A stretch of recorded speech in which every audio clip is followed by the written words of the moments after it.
Well, good morning. Today it is January 29, 2023. It's cold and windy.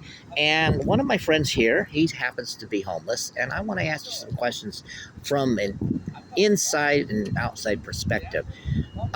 With all the things we've happened in 3 years with the pandemic and the lockdowns and people being laid off of their jobs and people losing their homes, what would you say, in your honest opinion, what you would rate shelters? We have several shelters here in San Diego. So, have you had any experience? If you have, what's your opinion? What's your rating? They are, in a lot of ways, at a very, very low standard. Very low standard. I'm talking things don't get taken care of that should be getting taken care of. A lot of things are bypassed and missed, and people's lives are at risk. And it's like there's always something to worry about at every single second, every single day, at any split second. It's like people are threatened, you know. I mean, people's belongings are getting stolen all the time. Would you say in the shelters that the crime rate is just as high as if you were outside? Absolutely, because it's all around us. It's something we can't really escape from. It's there, it's there, it's always going to be there. No matter how much we try to escape, there's always something, a person that's following us, no matter which side, which end we go to. Oh, really? These clients like follow people or try to stalk them or harass them in ways? Yeah, they really try to put you down, a lot of them. They try to get over your heads, belittle you, um, and it's like, pretend that there's a lot of things that don't bother us when they do, because they don't want to feel kind of like what it's like to be in our place for once. Things would probably be different if they were us. How would you rate the management in shelters, running the shelters, and what is your perspective, or what have you observed of the management in these shelters? Well, a lot of shelters follow um, this category, which is that a lot of, say, like staff are not there when you need them to be. They'll step out of the office. They're gone for such a very long time. You got to go around looking for them, wondering where they're at. Something can happen to you at any given moment. And then when they're not around, you're who's liable for that. You know, I mean, even security, there's a lot of lacking. That's not good service when it comes to security. Very poor. They could do a lot of things to really step it up several notches. I've heard, and many people have heard, that some of these shelters act like you're in some prison. Oh yeah, it's quite true. As a matter of fact, when it comes to the whole threatening and everything like that, there are people that are threatening other people's lives where they literally want to kill them. Mm. It's like they want your life to come to an end, but they will think of any type of backstabbing way as they possibly can to try to make sure that happens, even if they know people that will do that. There's people that will hire other people to do that to come after them. Do you think that there's a percentage in the shelters that have substance, drug addicts who have drug problems and mental problems, of those who have maybe been discharged out of the mental rehabs too soon? Huge problem. In fact, when you mix several different types of not just behaviors but drug problems together, you have a huge, I mean, hassle going on. There's so many things to always be panicked about, and I can understand why a lot of people have anxiety and panic attacks. They don't sleep very well. They don't sleep right. A lot of people stay awake for days. You have schizophrenics. You have, I mean, insomniacs are crying out loud that they're losing sleep also due to situations like this. And things are such a serious hassle, and the pendulum is very unbalanced. The teeter totter is very unbalanced. So, how long have you been homeless, and how did your journey come out to be when you got home? How did this happen here in San Diego for you? I've been homeless for more than 5 months. I come from Tucson, Arizona. homeless is in every city and state.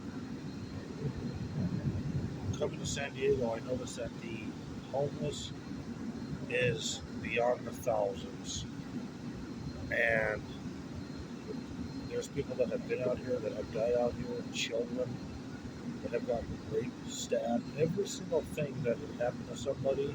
This goes beyond movies. This is beyond movies and more. Like this is everyday life here, and people are trying to find also ways to escape it. They're terrified.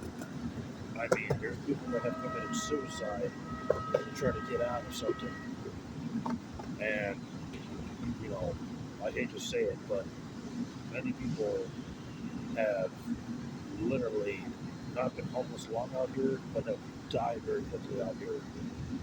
Um, it's a problem every single day, and it gets worse and worse and worse. How would you resolve a problematic problem here? Now we know that a lot of businesses are complaining about the tents and the homeless in their, distracting their businesses, taking the businesses away with the homeless being violent. At the same time, we have homeless people who lost their jobs, people who are in poverty or got evicted because they lost their job because of the pandemic, or you have some of those who are mental patients that are out loose. So how do you resolve those two conflicts? Because you hear that all the time. Oh well, my businesses. I don't want all these people, dangerous homeless people, attacking and they're attacking and hitting people. But at the same time, you got homeless people who are mental problems, drug problems, and those who were laid off and we have no place to go. So, what do you think the solution should be to those problematic issues? It would take several people, several groups to get together discussing these matters, and I'm talking. It's going to take more than just a firm leg to stand on. It's going to take a lot of headbutting. I mean, for all the right reasons. Really make this thing huge, because this isn't something that can be ignored. Every single where you go, no matter where it's at, this needs to be done, and I mean in every single city and state. Gatherings to the point where most people may be sick of it, but you know what? If that's one of the things that makes the difference, the better, Mm-hmm. it has to be done. It absolutely has to. Do you think that our cities, particularly like even San Diego, should be more proactive in addressing these issues, protesting, making their voice known about these issues of homelessness that are being ignored? Absolutely, because several people here don't take this thing seriously. They ignore the issue, they ignore the facts, and doing this is one of the things that will break the ice, but it's going to take days and days and days. And the more work, the more progress, the more people we build this bridge with. That's one of the things that's going to really break the ice. So, do you think one of the major problems with homelessness, people in the shelters particularly, are waiting too long on a list? Absolutely. As a matter of fact, people have waited too long and have, literally passed away. And just when they're about to get their housing, they don't get their housing due to a lot of reasons. A lot of people have been lied to. There's been vouchers that have been promised that people have never gotten. Um, and then it's like a lot of these people have to start all over again, reprocessing the whole start all over again to get these vouchers.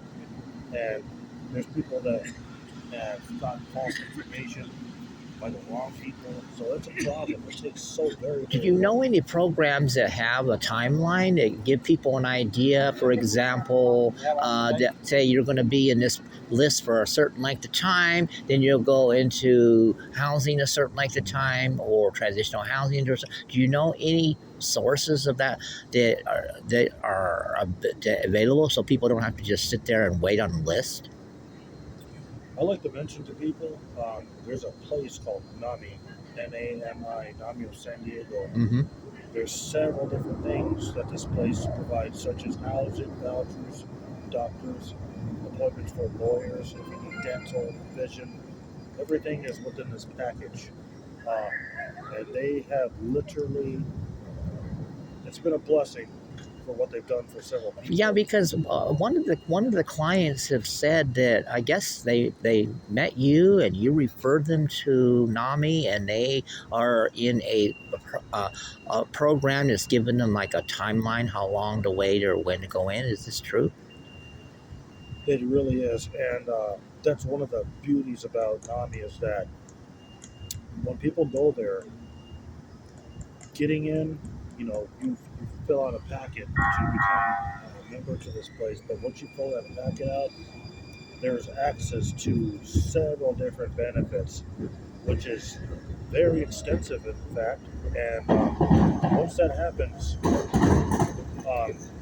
it's basically a faster kind of movement. Housing may still be a little slower, waiting to get the housing, but once you get your foot in the door of these places, especially NAMI of San Diego, you're blessed with opportunities that you might not get at other places. So really, it depends, So there who are you other know. sources, basically. You're saying. Correct, and so much of it is who you know, not always what you know.